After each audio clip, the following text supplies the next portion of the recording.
सूरदास बचपन से अंधे थे सर, जन्मजात अंधे थे। अगर आप कभी सूरदास को पढ़ें तो उन्होंने लाखों छंद और किताबें लिखी। आपको जान के हैरानी हो जाएगी कि जन्मजात अंधे थे, दिखता नहीं था बचपन, तो घर वालों ने निकाल दिया था। घर वालों ने निकाल दिया, एक पीपल के पेड़ के नीचे रहने लगे और भगवान कृष्ण में भक्ति थी तो गाना वाना गाते थे, उनके भजन वजन गाते थे। तो मथुरा आगरा हाईवे के ऊपर मंदिर है बहुत सारे, अगर आप कभी गए हो तो, है ना। Have you ever been to those temples? Mathura Agra highway है ना, वहाँ कृष्ण जी के बहुत सारे मंदिर हैं। वहां पर गुलाब के फूलों की माला मिलती है, जहां आपने देखे होंगे, है ना। Have you ever been? आप में से कोई गया है ना, गए हैं ना आप लोग? तो वो पीपल के पेड़ के नीचे बैठे रहते थे और वहां भजन गाते थे। तो किसी गुरु ने उनको बोला कि तू मंदिर जा, वहां गा। तो उसने बोला ठीक है, तो चला जाता था मंदिर में, भगवान कृष्ण के भजन गाता था, मस्त गाता था, ना दिखता था ना भगवान को कभी देखा था, लेकिन कल्पना के अंदर। और इतिहासकार ये बोलते हैं कि 1500वीं शताब्दी में इनका जन्म हुआ, 1535 के आसपास, if I am not wrong. आज से 500-600 वर्ष पहले ये इस धरती पे आए, मथुरा में रहे और भगवान के भजन गाते थे। और इतिहासकार ये कहते हैं कि इनको भगवान के दर्शन होते थे। भगवान कृष्ण जब ये भजन गाते थे, इनका भजन सुनने के लिए आते थे।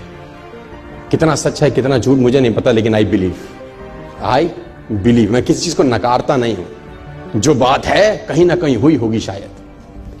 और एक घटना ऐसी हुई इनके जीवन के अंदर कि जिसमें उथल पथल मचा दी बहुत लोगों के जीवन के अंदर, कि जब ये मंदिर में जाते थे तो मंदिर में इनको नजर नहीं आता था।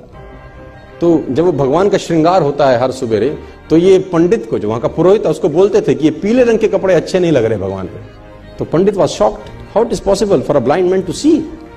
उसने बोला ये पीला रंग अच्छा नहीं है। तो उसने बोला कि तुझको कैसे दिखाई दिया? उसने बोला मुझे सब दिखता है, आंखों से नहीं दिखता तो क्या, मन से तो देखता हूं, रोज मिलता है मेरे को। तो he was surprised, it is not impossible. तो अगले दिन फिर श्रृंगार होता था, बोलता हाँ, ये हरे रंग का कपड़ा क्या जचता है भगवान। तो ये लोग पागल हो गए। पंडित को एक दिन मस्करी सूची, उसने कहा कुछ ना कुछ षड्यंत्र है, आज भगवान को कपड़े ही मत पहनाओ, पत्तों से ढक दो बस, खाली है पत्तों से ढक दो। तो जब पत्तों से ढक के श्रृंगार हुआ और पर्दे हटाए, तो सूरदास वहां गा रहे थे और गाते गाते बोले, भगवान भी गरीब हो गए, आज पत्तों में आए हैं।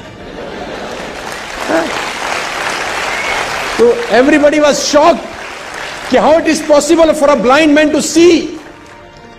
लेकिन असंभव, मैं फिर कहता हूं दोस्तों, आपको मन की शक्ति से ना सर भगवान तक को पाया जा सकता है। कोई भी हैंडीकैपनेस आपके आगे नहीं आती अगर मन से साला आप सॉलिड हैं तो यार। और आप तो समृद्ध हैं यार, पूरे तरीके से ठीक हैं, भगवान ने आपको सब कुछ दिया है। एक आदमी ने कहा मैं बहुत गरीब हूं, तो मैंने कहा एक आंख निकाल दे 50 लाख देता हूं। तो उसने बोला कैसी बातें करते हो? मैंने कहा गरीब है, गरीबी दूर करते हैं, और दोनों दे दे तो 1 करोड़ का सौदा हो जाए। उसने बोला नहीं सर, ये कैसे पॉसिबल है? तो मैंने कहा चल दोनों हाथ भी दे, 5 करोड़ और ले ले। तू तो कह रहा गरीब हूं, तेरी गरीबी मिटाता हूं। कह रहा ऐसे तो मैं बहुत अमीर हूं। तो मैंने कहा मैं भी तो तुझे बता रहा हूं कि तू बहुत अमीर है यार, तू क्यों ऐसा सोचता है कि तेरे पास कुछ नहीं है?